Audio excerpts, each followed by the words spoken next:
Käytämme kenkien ulkopohjissa luonnonkumia, joka tekee pohjasta poikkeuksellisen joustavan ja kulutusta kestävän. Luonnonkuminen pohja on tavallista pehmeämpi, minkä vuoksi sillä saa paremman otteen sileästä ja liukkaasta pinnasta.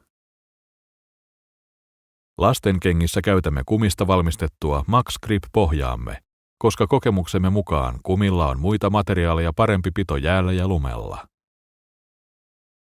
Korkean suorituskyvyn tuotteisiimme olemme kehittäneet Ultimate Grip Concept-ulkopohjan, eli UGC:n, jossa vakaus ja pito yhdistyvät keveyteen ja kestävyyteen. UGC kehitettiin alun perin metsästyssaappaita varten, mutta sitä käytetään nyt myös korkean suorituskyvyn tuotteissamme, joilta vaaditaan erittäin hyvää pitoa.